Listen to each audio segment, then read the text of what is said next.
Tonight, we've been looking at fixing the polarized divide, and now I want to focus on what's going to happen in the future. And are millennials as polarized as their elders?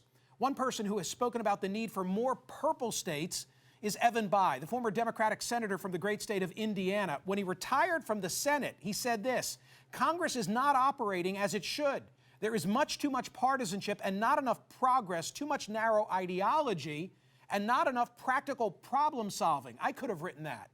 Former Senator Bayh joins me now, along with Stephen Olikara, founder and president of the Millennial Action Project, which seeks to organize nonpartisan communities to find common ground. Hey, Senator, your father served for 2 decades in the United States Senate, and then you served in the Senate. What changed between your dad and your time? It's a completely different Senate, Michael, for all the reasons that you and your panels have outlined. The gerrymandering in the House, the rise of big money that's affected the Senate. Several of you have mentioned the fact that no one votes in primaries, so only the most partisan, the most extreme people select our nominees. You pointed out repeatedly the fact that the members in the Senate don't get to know one another. When I was a young man, very frequently, my mother and father would have other senators over into our home for dinner, members of the other party. They got to know each other, and as you pointed out, it's so much harder to demonize someone when you've met their family, you've spent time with their children, a lot easier to find common ground. Final thing I'd mention, and I think it was Ron Brownstein mentioned, there's been this big disaggregation of our society, fewer common experiences. There was a book written about this a few years ago called Bowling Alone. Sure. Fewer people serve in the military together, and so they don't have that familiarity with one another. And so too many Americans look at each other as almost not being fellow citizens of the same country. And the secret that many of our politicians today don't want the public to know is the truth. The truth is that we really do have a lot more in common than we do that divides us. But we get all this obsessing, particularly in the media, as you mentioned, over those things that polarize us, and it leads to the kind of political dysfunction that we have in a much different Senate than it was back in the day. That's a great book, and I thought you were going to cite Bill Bishop's The Big Sort, which is in a similar vein. Hey, Stephen, are the millennials going to save us? Is this a generational thing? And if your answer is yes, then I'm going to ask you, why aren't more millennials participating? Yeah, well, I think the answer is yes. Look, bipartisanship is like a muscle, and what we need to do is make sure that this new generation is cooperating across the aisle, not just at the end of their political careers like we're starting to see, but really at their beginning. And look, this is a fascinating generation.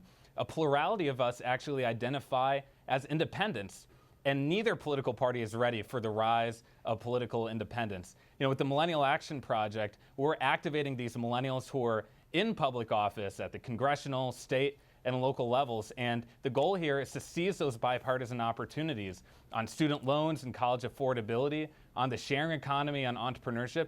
We're seeing these opportunities, but now the big challenge is how do we amplify these success stories, and also how do we create a level playing field for more millennials to enter public office. Senator Bayh, let's talk solutions. I mean, I've addressed the media. What do I want people to do? I want them to sample more opinion. We've talked about money tonight. That 501c4 loophole ought to get closed, and there should be total disclosure. Gerrymandering's an issue. Closed primaries, I'd like to open up the primaries. What is Evan Bayh thinking in terms of what would move the ball forward?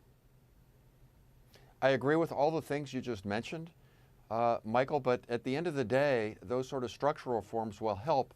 But at the margins, at the end of the day, the American people need to take the political process back and vote for, as the other guest just mentioned, practical problem solvers. Some progress is better than none. We've got a group now called No Labels that's trying to promote practical problem solvers in the House and the Senate. That needs to gain some traction, because at the end of the day, as Martin Luther King once said, we may have arrived on these shores in different ships, but we're all in the same boat now. We're just electing people that don't behave that way. So don't vote for people who run brain-dead campaigns and all they do is attack their opponents and stand for nothing. We need sort of a radical center, radical center that insists on progress in order to turn this around. That's much more important than all these sort of structural things. Stephen, I'm convinced that the vast majority of Americans, I mean, I base this on social media reaction that I get and my own day-to-day existence, pumping gas or going to a back-to-school night or grocery shopping.